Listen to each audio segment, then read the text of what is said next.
말씀을 함께 합독하겠습니다. 36절의 말씀부터 합독하겠습니다. 이에 예수께서 제자들과 함께 겟세마네라 하는 곳에 이르러 제자들에게 이르시되 내가 저기 가서 기도할 동안에 너희는 여기 앉아 있으라 하시고 베드로와 세베대의 두 아들을 데리고 가실새 고민하고 슬퍼하사 이에 말씀하시되 내 마음이 매우 고민하여 죽게 되었으니 너희는 여기 머물러 나와 함께 깨어 있으라 하시고 조금 나아가사 얼굴을 땅에 대시고 엎드려 기도하여 이르시되 내 아버지여 만일 할만하시거든 이 잔을 내게서 지나가게 하옵소서.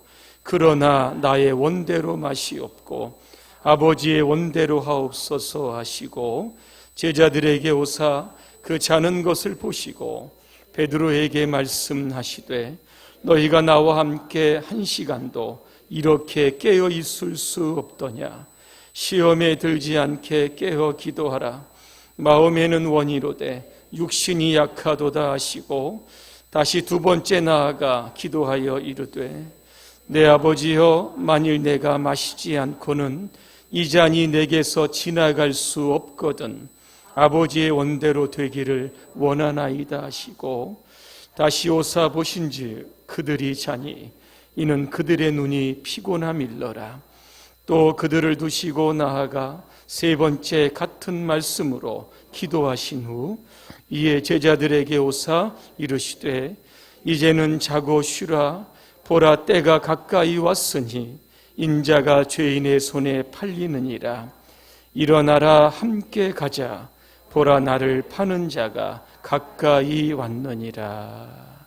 아멘. 청종의 모델이 되신 예수님이라고 하는 주제로 말씀을 드리겠습니다. 이단원의 총 주제는 지난번에 말씀드린 것처럼 청종입니다. 청종이라고 하는 것은 이르는 말씀을 잘 듣고 쫓아간다라고 하는 뜻입니다. 지난주의 말씀을 기억하십니까? 한 부자 청년이 예수님께로 옵니다. 내가 무슨 선한 일을 하여야 영생을 얻을 수 있습니까? 이 질문에 예수님은 계명을 지키라고 했습니다. 그때 청년은 내가 어려서부터 이 모든 계명을 다 지켰습니다. 그때 예수님께서 한 말씀 더 추가하십니다. 내 소유를 팔아 가난한 자들에게 나누어 주고 그리고 나서 나를 따르라 그랬습니다. 그때 청년의 얼굴에 수심이 가득합니다. 그리고는 집으로 돌아갔습니다. 이 부자 청년은 주님의 말씀을 듣는 데에 실패했습니다. 이 부자에게 있어서 청종의 걸림돌은 무엇이었을까? 자기 자신처럼 생명과 목숨처럼 그렇게 귀중하게 아끼던 재물이었습니다. 이 부자 청년은 물질의 세계를 뛰어넘어 영적인 그러한 세계로 진입하지 못했습니다. 오늘 여러분의 삶에 영생의 걸림돌은 무엇입니까? 육신의 정욕, 안목의 정욕, 이생의 자랑입니까? 성경에 보니까 예수님이 이것들을 사랑하지 말라 그랬습니다. 왜냐하면 하나님께로부터 온 것이 아니라 세상으로부터 왔다는 겁니다. 육신의 정욕이 무엇일까? 몸으로 죄짓는 겁니다. 안목의 정욕이 무엇일까? 눈에 보기 좋고 귀에 좋은 대로 따라가며 만족하는 겁니다.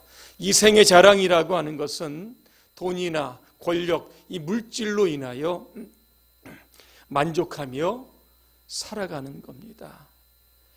이것이 우리가 영생을 얻는 데 걸림돌이 된다고 하면 오늘 우리는 이 모든 것들을 버릴 수 있는 용기가 우리에게 필요합니다. 왜냐하면 이 땅의 것은 한시적인 것이지만 영원한 생명은 하나님의 나라에서 영원토록 지속되기 때문입니다. 누가복음 19장에 보니까 삭개오가 나옵니다. 삭개오는 세리장이었습니다. 그 예수님을 만나기 위하여 돌 무화과 나무, 뽕나무 위로 올라갑니다. 예수님과의 조우를 통하여 그는 예수님을 자기의 집으로 모십니다. 하룻밤을 지냅니다. 예수님은 삭개오에게 무슨 말씀을 하셨을까? 아마도 이 부자 청년에 관한 이야기를 하시지 않았을까? 영생을 얻기 위하여 너도 내 소유를 팔아 가난한 자들에게 나누어 주라. 아마 그 말씀을 하셨을 겁니다. 왜? 이 세리도 명예도 있고 돈도 있고 부자였기 때문에 그런 겁니다. 근데 삭개오는 예수님의 말씀에 청종합니다. 자, 누가복음 19장 8절을 제가 읽어드립니다. 삭개오가 서서 주께 여짜오되 주여 보시옵소서 내 소유의 절반을 가난한 자들에게 주겠사오며 만일 누구의 것을 속여 빼앗은 것이 있으면 내 갑절이나 갚겠습니다. 삭개오를 향한 주님의 음성. 오늘 구원이 이 집에 이르렀다 그랬습니다. 오늘 하나님의 말씀이 저와 여러분들에게 선포됩니다. 삭개오처럼 아멘으로 우리가 순종하게 되면, 하나님의 말씀을 따라가게 되면 우리는 영생을 얻게 되지만, 오늘 이 부자 청년처럼 자기를 부인하지 못하고 자기의 생각, 자기의 소중한 우상 같은 것들을 가지고 살아가게 되면 결국에는 영생으로부터 멀어지게 되는 겁니다. 자, 주님의 시선에서라고 하는 이 카페가 있는데 여기에 나온 한 예화를 말씀을 드리려고 합니다. 미국 시골의 한 통나무 집에 한 병약한 남자가 살았습니다. 그 집 앞에는 큰 바위가 있었습니다. 집을 출입할 때마다 그 바위 때문에 굉장히 힘들었습니다.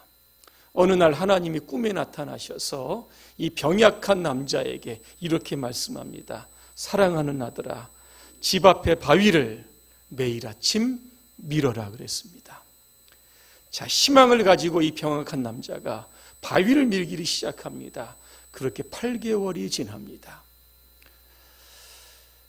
그런데 이 바위가 얼만큼 움직여졌는가 이렇게 보니까 그대로 있는 겁니다. 그래서 너무나 속상한 나머지 현관에 앉아서 펑펑 웁니다.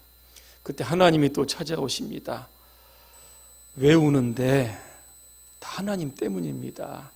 하나님 말씀대로 8개월 동안 내가 바위를 밀었는데 바위가 꼼짝하지 않았습니다. 여러분, 이때 하나님이 어떤 말씀을 주시는지 아십니까? 나 너에게 바위를 밀라고 했지 바위를 옮기라고 한 적이 없어. 거울 앞에 가서 내 모습을 보라고 했습니다. 병약한 모습은 없어지고 근육질의 한 남성이 서 있었습니다. 그동안 기침 8개월 동안 떨어지지 않았는데 그 기침까지도 떨어진 건강한 모습이 서 있었던 겁니다. 하나님의 계획은 바위의 위치를 변화시키는 것이 아니라 그 사람을 변화시키려고 했던 겁니다.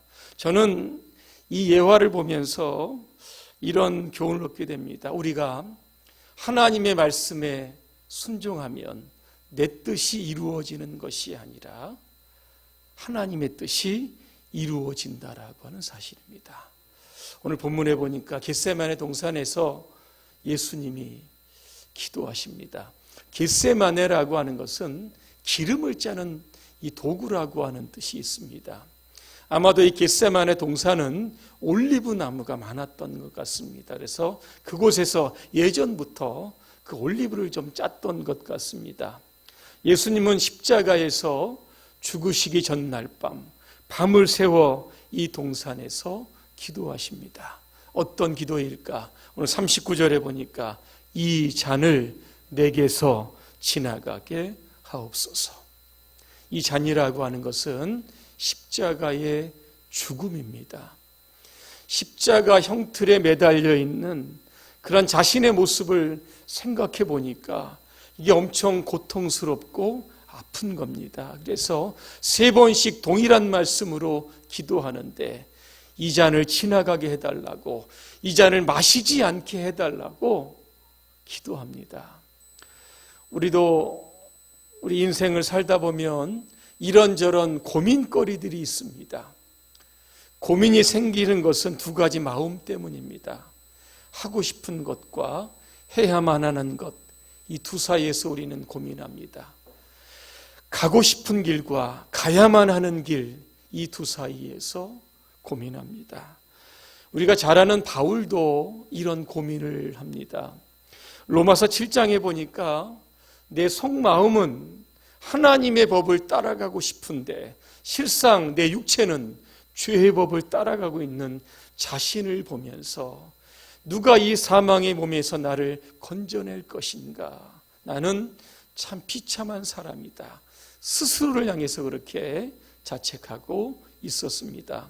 오늘 여러분의 삶에 고민, 하나님의 뜻과 내 뜻 사이에 여러분 고민이 있다라고 하시면 여러분 그러나 라고 하는 이 접속사를 여러분 주목하시기를 바랍니다. 그러나라고 하는 것은 서로 반대되는 내용을 이어줄 때 사용하는 접속사입니다. 39절을 제가 한번 다시 읽어드립니다.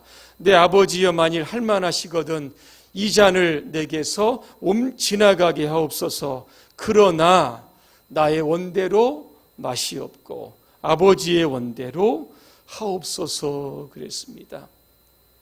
그러나는 어떤 의미일까? 내 뜻, 이거 정말 이루어 주셔야만 됩니다. 그러나 내 뜻보다 하나님의 뜻이 더 소중하면 저는 하나님의 뜻을 따라 십자가를 지겠습니다. 이게 바로 그러나의 신앙입니다. 신앙생활 잘할 수 있는 방법이 무엇일까? 그러나 이거 잘 활용하면 됩니다. 세상은 악할지라도 그러나 나만큼은 선하게 살겠다. 이게 신앙생활입니다. 그동안 익숙해 있었던 죄라고 생각하지 않던 죄에 살고 있었지만 그러나 이제부터는 거룩하고 구별된 하나님의 사람으로 살아가겠습니다. 이게 바로 그러나의 신앙입니다. 오늘 46절에 보니까 예수님은 제자들을 향해서 일어나라 함께 가자 그랬습니다. 어디로 가자는 겁니까? 십자가. 내가 기도한 대로 하나님의 뜻을 따라 내 몸을 십자가에서 내가 하나님께 제물로 드리겠다라고 하는 그러한 결단을 가지고 예수님은 나아갑니다. 벤자민 슈몰크라고 하는 목사님이 계셨습니다. 1648년 루터 교회를 섬겼습니다. 36개 부락에 이 넓은 지역에 교회가 딱 하나 있었습니다. 목회자가 해야 할 일들이 너무나 많습니다. 아침에 신방을 가면 저녁 때 올 때도 있고 며칠 지나고 나서 집으로 돌아올 때도 있었습니다. 그러면 집에는 어린 두 아들 형제가 있었습니다. 1704년 어느 날입니다. 역시 슈몰크 목사님 부부가 먼 곳으로 신방을 갑니다. 신방을 돌아와 보니까 집에 불이 나서 흔적도 없이 다 타버렸습니다. 목사님이 잿더미에서 어린 아들 두 형제가 다 불타서 나란히 누워있는 그 잿덩이를 발견하게 되는 겁니다. 그 앞에서 그는 통곡하며 울었습니다. 하나님의 일을 위해서 내가 신방 사역에 열심히 내가 헌신을 했는데 돌아온 것은 두 아들의 죽음입니다. 도대체 하나님의 뜻이 어디에 있습니까? 그는 통곡합니다. 그러면서 오늘 본문의 말씀을 기억해냅니다. 내 아버지여 만일 할만하시거든 이 잔을 내게서 지나가게 하옵소서. 그러나 나의 원대로 마옵시고 아버지의 원대로 하옵소서. 십자가 죽음을 앞에 놓고 고민하며 기도하시던 예수님의 모습을 떠올립니다. 그러면서 자신도 이 두 아들의 죽음 앞에 내가 앞으로 어떻게 살아야 할지를 기도하다가 그는 영감이 떠오릅니다. 그래서 작사를 하게 되는데 이게 우리가 잘 알고 있는 찬송가 549장입니다. 이 찬송가의 제목이 뭐냐면 내 주여 뜻대로. 예전에는 그냥 이걸 불렀는데 이 찬송 가사의 배경을 제가 한번 보면서 2절과 3절을 한번 읽어드립니다. 2절입니다. 내 주여 뜻대로 행하시옵소서. 큰 근심 중에도 낙심케 마소서. 주님도 때로는 울기도 하셨는데 날 주관하셔서 뜻대로 하셔서. 3절입니다. 내 주여 뜻대로 행하시옵소서. 내 모든 일들을 다 주께 맡기고 저 천성 향하여 고요히 가리니 살든지 죽든지 뜻대로 하소서 그랬습니다. 예수님의 십자가의 고통, 두 아들 잃은 자신의 고통을 오버랩시키면서 예수님께서 하나님의 뜻을 따라 십자가를 지셨던 것처럼 자기에게 주어진 그러한 목회 사역을 끝까지 감당하겠다고 그는 결심하게 되었던 겁니다. 오늘 저와 여러분의 삶에 고통이 있고 아픔이 있고 슬픔이 있다라고 하면 그곳에 담긴 하나님의 뜻을 우리가 분명하게 알 수 있다라고 하면 우리는 참아낼 수 있고 이겨낼 수 있는 겁니다. 오늘 예수님께서 하나님께서 원하시는 대로 자신을 십자가의 제물로 드립니다. 그 결과는 어떤 것이었을까? 로마서 5장 19절을 제가 읽어드립니다. 한 사람이 순종하지 아니함으로 많은 사람이 죄인 된 것 같이 한 사람이 순종함으로 많은 사람이 의인이 되리라 그랬습니다. 성경은 저와 여러분의 삶을 이렇게 묘사합니다. 허물과 죄로 죽었다 그랬습니다. 누가 우리를 살리셨을까? 바로 예수 그리스도의 십자가의 순종입니다. 그 순종으로 인하여 저와 여러분들은 의인이 되었던 겁니다. 어떤 분은 순종의 요청을 받을 때 나는 아직 그렇게 대답합니다. 순종하려고 하면 시간을 좀 달라는 겁니다. 어떤 분은 나는 아닙니다. 나 못합니다. 그렇게 순종을 거절하시는 분들이 여러분 있습니다. 성경에 이 청종에 실패한 제가 두 사람을 소개합니다. 한 사람은 가룟 유다입니다. 가룟 유다는 예수님의 12 제자 중에 하나입니다. 그는 열심당원에 소속되어 있습니다. 열심당이라고 하는 것은 그 당시 이스라엘이 로마의 식민지로 있었기 때문에 무장 투쟁하는 독립단체를 만들어서 끊임없이 로마에 항거하는 독립집단입니다. 여기에 가룟 유다가 일원이었습니다. 가룟 유다는 어떤 생각을 가지고 있었다고 하면 내가 예수님의 제자가 되어서 예수님을 설득해 보겠다는 겁니다.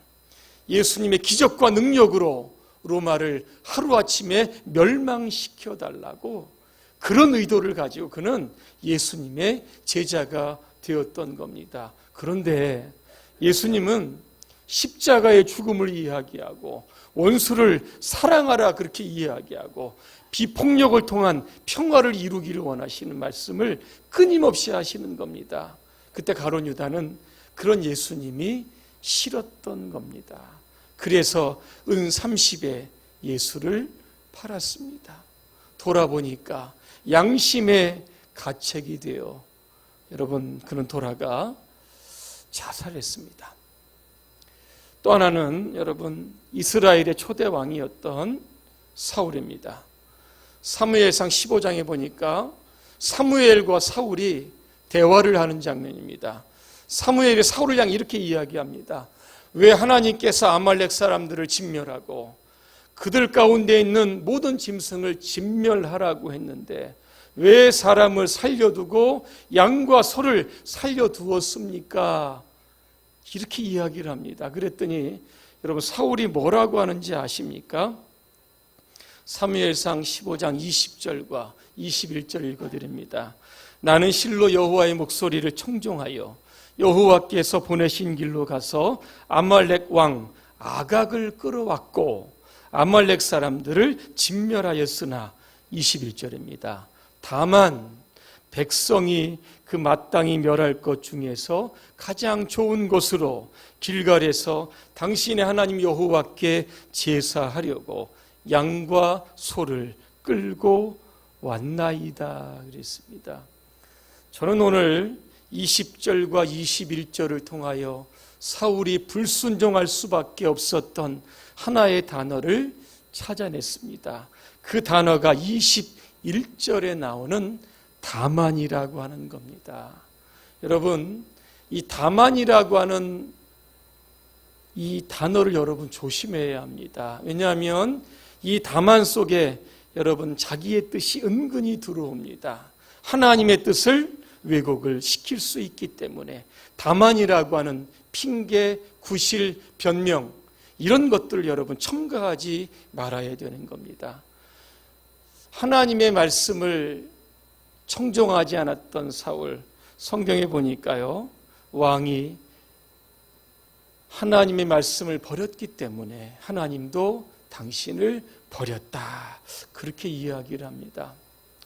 여러분, 예레미야 22장 21절을 제가 한번 읽어드리려고 합니다. 이 청종이라고 하는 게 얼마나 중요한지. 내가 평안할 때에 내가 내게 말하였으나 내 말이 나는 듣지 아니하리라 하였나니 내가 어려서부터 내 목소리를 청종하지 아니함이 내 습관이라 그랬습니다. 그 유다의 요시야 왕 때는요, 하나님이 어떤 말씀을 던져주시면 100% 순종을 합니다.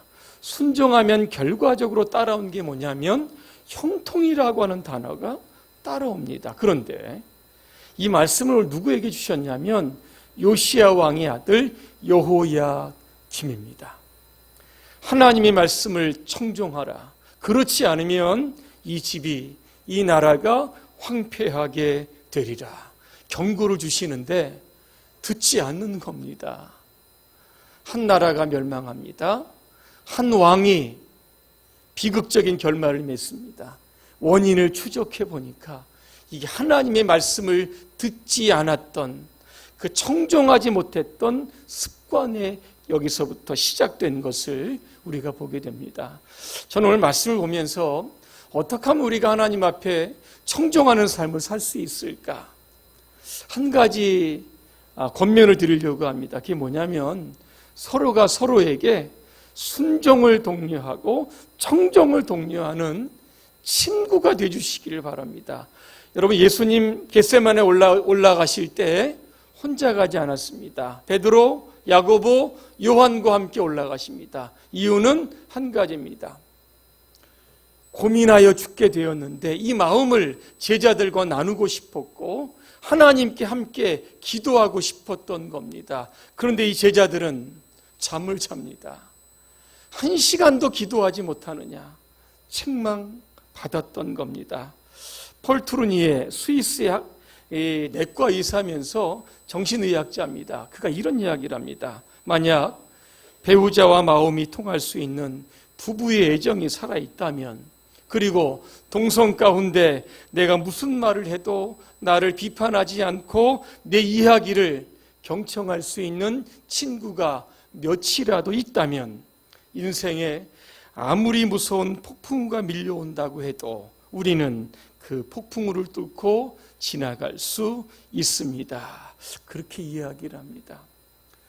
여러분, 서로가 서로에게 친구가 되어주시길 바랍니다.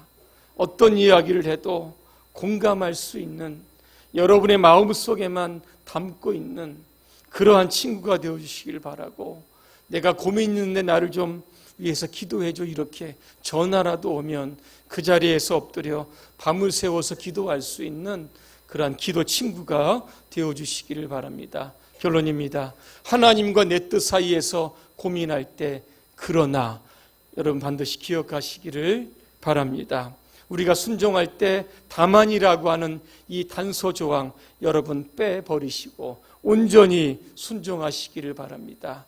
우리가 서로에게 순종을 독려할 수 있는 그러한 좋은 친구, 믿음의 친구, 기도의 친구가 되어주시기를 바랍니다. 그래서 우리 교회가 청종의 모델이신 예수님을 본받아 온전히 하나님의 뜻을 이 땅에 이루어가는 그러한 복 있는 교회가 되시기를 주님의 이름으로 축원합니다. 기도하겠습니다. 하나님, 우리 교회가 주님의 말씀에 청종하는 교회 되게 하여 주시옵소서. 인간의 뜻이 이루어지는 교회가 아니라 하나님의 뜻이 100% 이루어지는 은혜로운 교회 되게 하옵소서.